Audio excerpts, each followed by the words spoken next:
Hello and welcome to week 4800, episode 26,000. So this weekend is about doors. This side has a door. That's all good. This side, not so good. We have a hole and some stuff leaning against the hole and wind going in here. So this weekend is about the door for the workshop. There is one of the doors for the workshop here. There's the other door for the workshop here. Those two doors should be here. So this weekend is about the frame. There is the frame. Hinges are cut. Hinge recesses cut. Fitting nicely.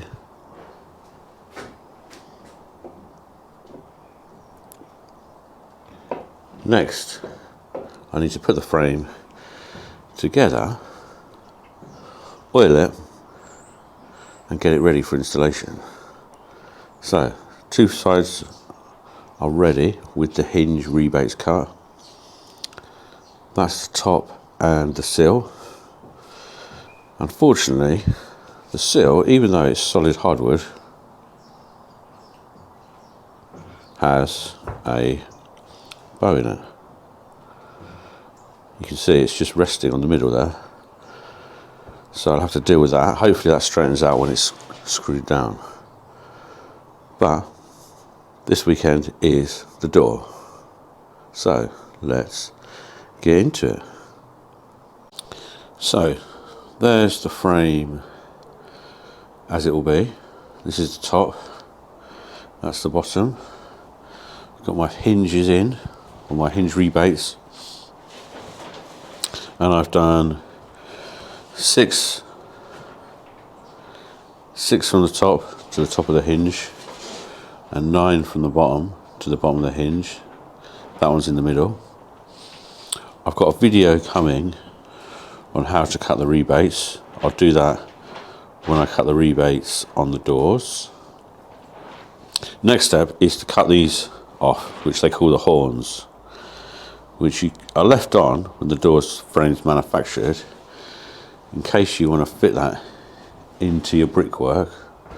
But here, the door, there's no rebate or anything. I'm not going to try and chop into the door frame, so I just want it to be flush all the way up and down.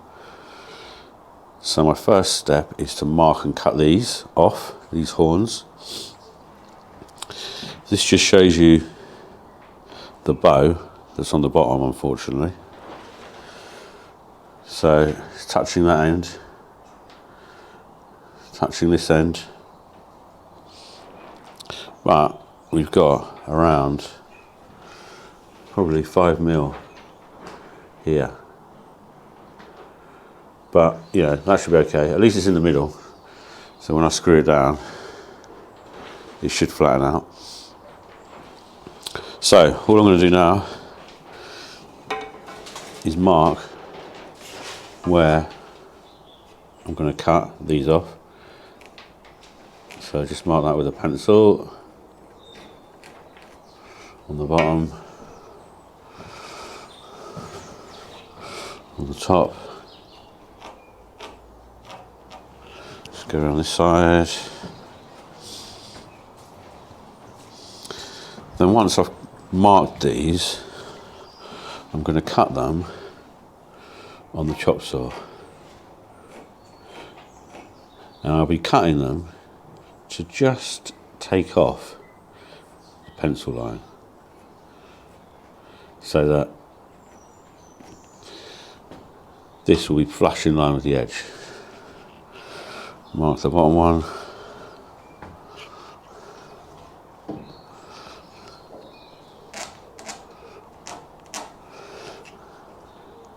That will give me my line then, there.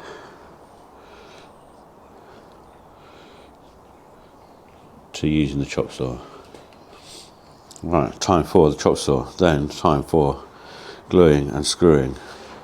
Bit of sanding, just going to sand these down a little bit, just to take the fluffy corners off, and then I shall oil it. See you then.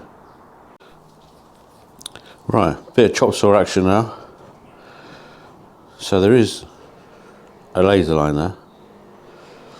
I've got my mark on the wood, on the frame. Make sure it's up against the fence, obviously. Bit of chop saw action.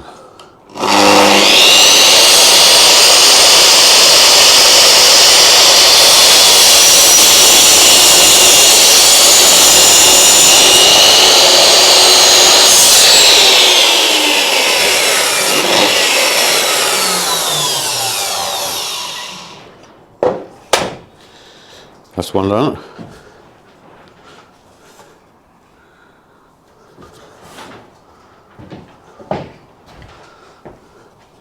So this is just cutting those horns off.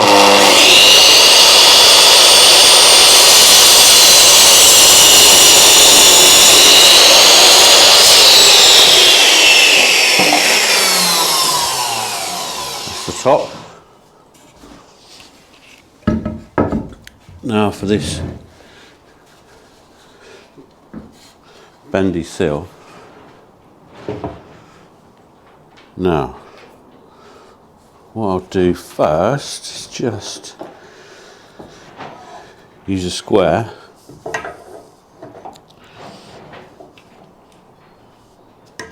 make that a bit stronger.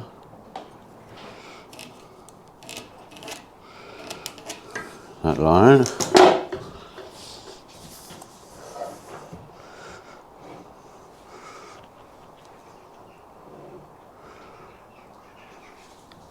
Make sure that's square. Just do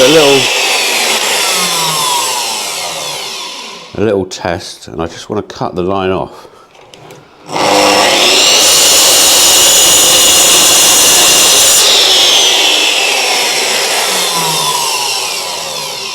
And I've just gone through the edge first here, so that I don't get a bad edge there, so I don't get any tear out.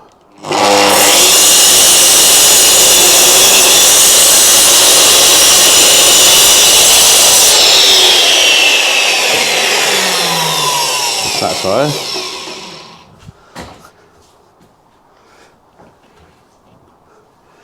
Now the other side.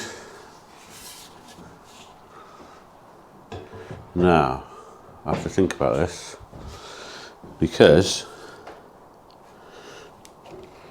the back of the saw now is going to come out in the front, which I don't really want because it's going to tear out. Let's just strengthen this line again. So,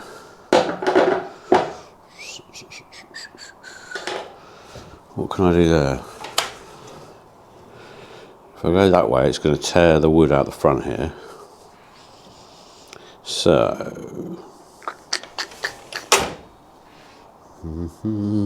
how far does this go back?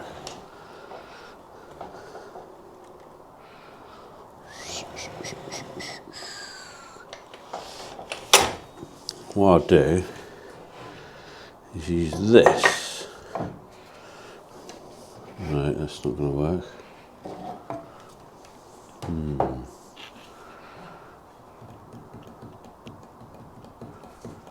Maybe I will use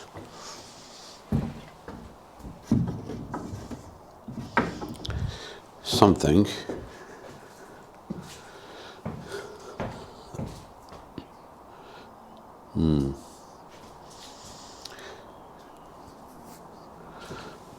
What was the tear out like? This is what I'm trying to avoid. So this tear out is on the back of the cut. Now this is the back of the cut. This is the front of the cut. That's going to be torn out.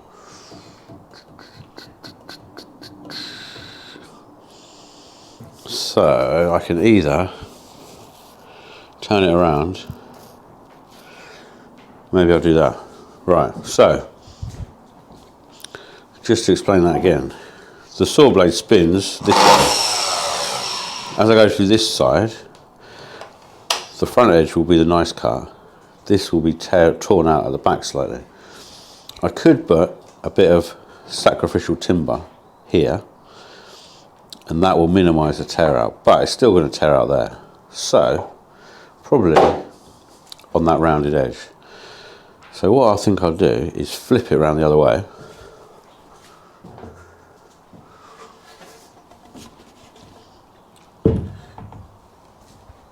To do that, I need to move the support table to the other side.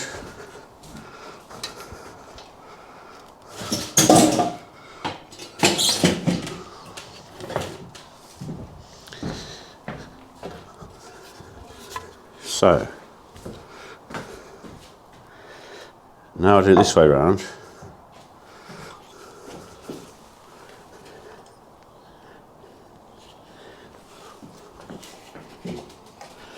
Make sure that is square against the back. Now it looks like it's not square there, but that's because the back has got an angle on it, but it is against the fence at the bottom. So I'm doing it this way around so I don't get there. I get a nice cut edge here. But now what you have to consider is where the thickness of the blade. If I put this, as I was doing that before, here, and cut it there, the actual cut will be on the other thickness of that blade. It will be about there. So now what I have to do is pull the wood back, the thickness of the blade, so the cut is on the right side.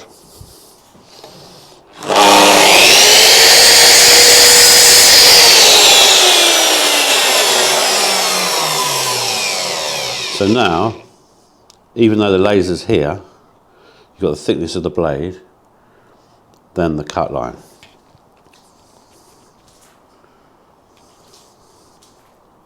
So,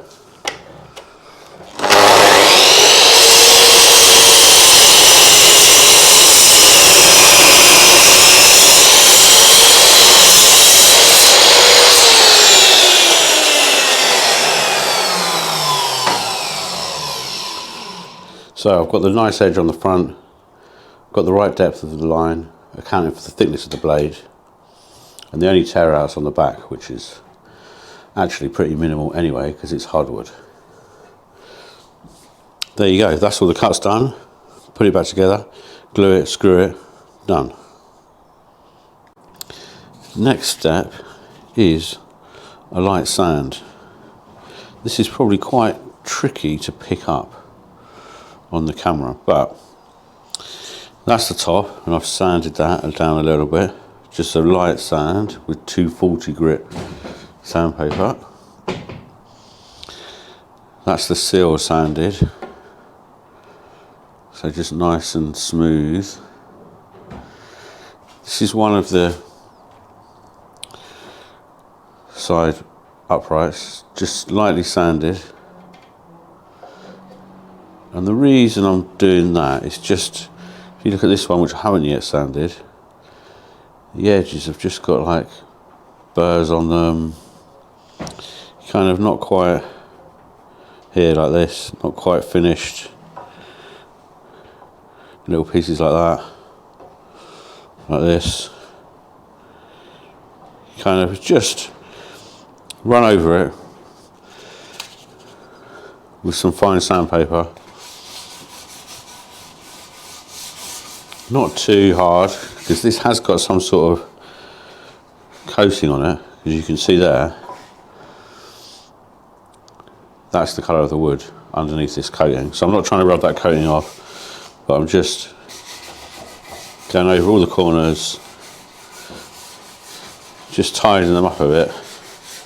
Ready, like here's a good edge. It's a little bit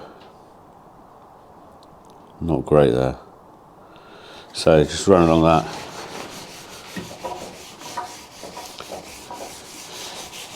And just smooth it all out. So I'll do that. And then I'll put it together, screw it together, and then we'll oil it. So a bit of light sanding on all the corners. There, you can see how that's much better now. That will also mean the oil soaks in better. Right, I'll finish this off and then we'll get to construction and oiling. So this is the setup of how I'm going to construct the door, or the door frame rather. I've got a workmate there and a bench here. I can use this square to check the corners are straight, which I've done, and that's fine. This side doesn't quite work out because of the bow in the bottom, but that's all right. A big challenge when you haven't got a big flat surface is how do you make sure when you're gluing and screwing the frame together that it isn't bowed or twisted? The answer is a couple of bits of string. So a string from that corner to that corner, and a string from that corner to that corner, and as long as they touch in the middle, just touch without one deflecting the other, then you know you're okay. If the frame isn't square, I'm lifting up one corner now, there's a gap between them. But with the frame square, they just touch. Then you know the frame's square. Okay, so now I've fixed 3 of the corners, or 2 of the corners together. Now I'm going to fix this one. So I've just marked on there with a pencil where the profile is, this side piece. This is an offcut of the end, which is the same profile. Then I'm just going to drill, I'm going to fix it together with these 100mm screws, just so something bites into the edge here, and I'm going to glue it as well. So, just going to take a 5mm bit, 5mm, which is about the same as the middle of the screw, a bit bigger because I want to completely take it out of this piece, the seal, so that it just goes straight through and actually bites into there and pulls the two together.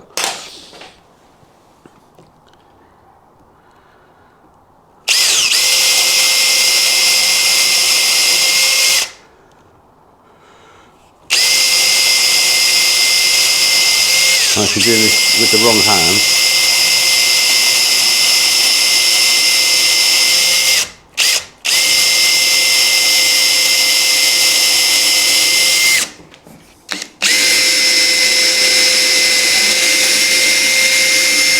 That's through. Let's try one with the right hand.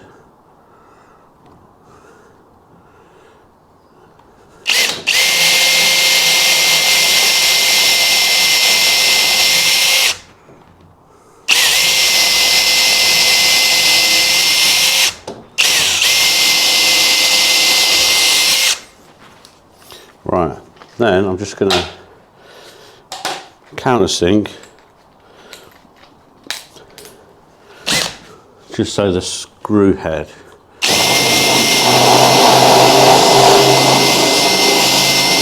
is at least flush.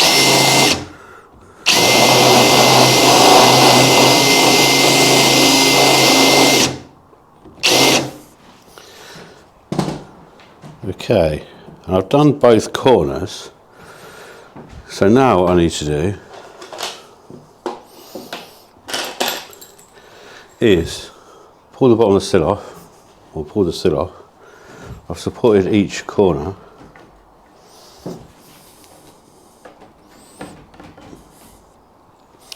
Each side is supported, It's a bit tricky when you don't have a big enough, flat enough, bench, but I'm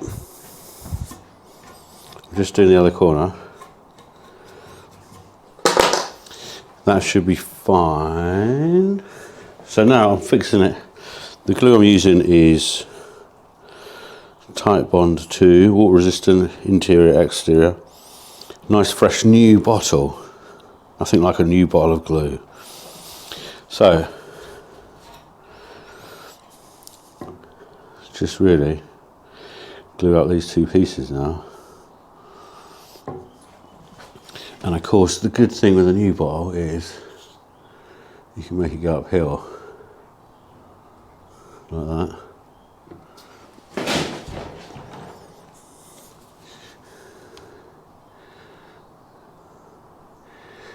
Spread it out with the classic spreader, your finger. Ooh.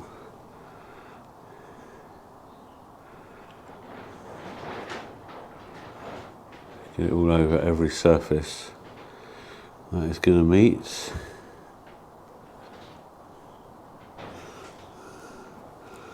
Right, just going to do the other one off camera. Exactly the same.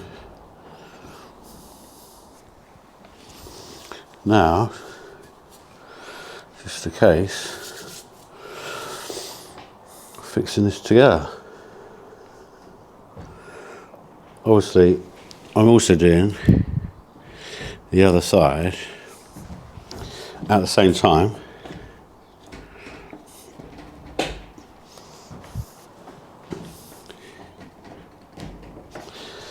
Then what I'm going to also do is check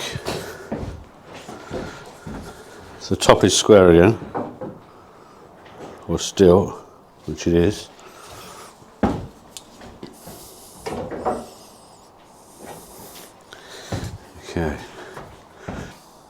Okay, and then just drive the screws in.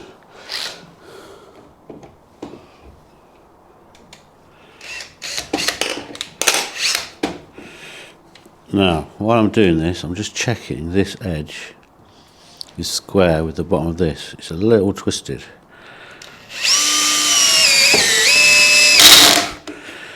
So I'm just holding it in place while it goes in.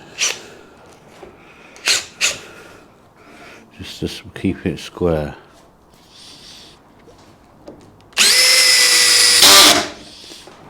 Okay, that's that.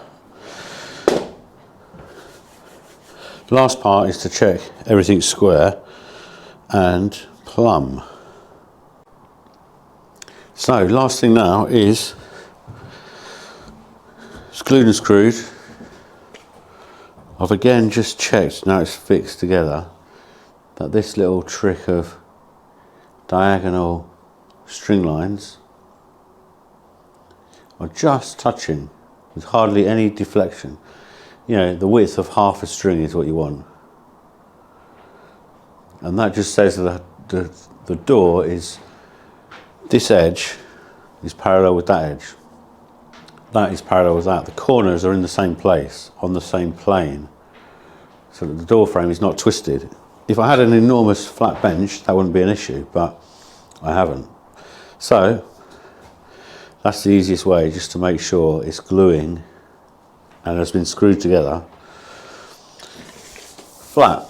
The other one to test is the old diagonal corners. So get that in some place that is repeatable on the other side. That is 246.5, and then measure the other diagonal, and this is checking for square.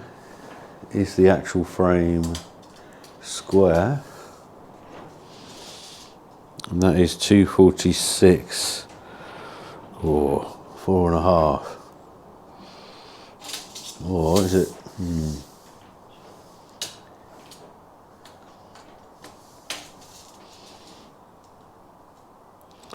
246.5.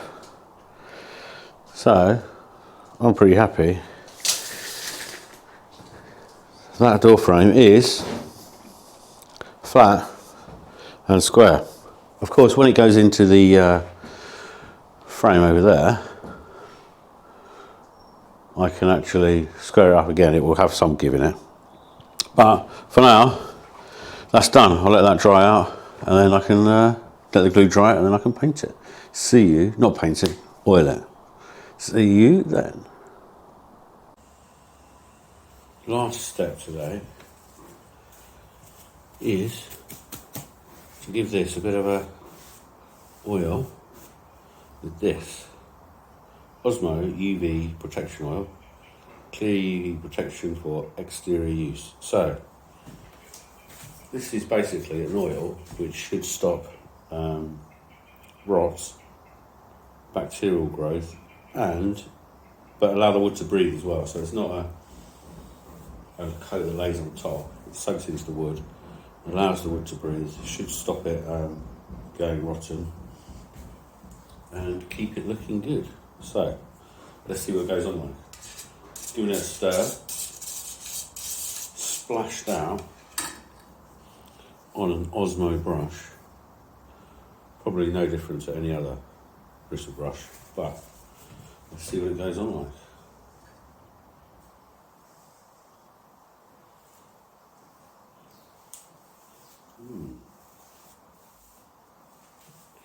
It's quite nice.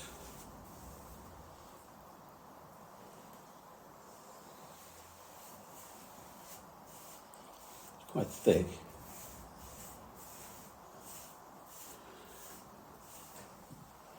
It's quite nice on the camera.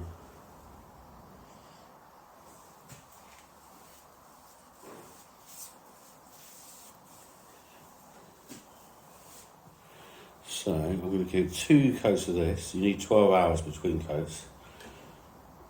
So I'll do 1 coat today, 1 tomorrow. So I'm giving it a coat all over. So this is obviously the side that's going to go up against the interior of the building, but I'll still just give everything 2 coats before I install it. It's actually looking very nice. So I'm going to do this. I'm going to give the doors themselves a coat of this, even though I'm later going to cedar clad the doors. I'm still going to give it a coat of this protection underneath.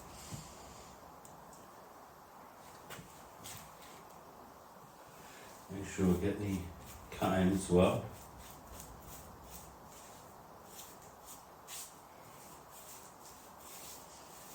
That is actually looking very nice. So, this channel, I know, is very exciting, but what you're doing now is watching paint dry. So, I suggest you go and do something else more interesting than watching paint dry. While I get on with this, see you on the next video.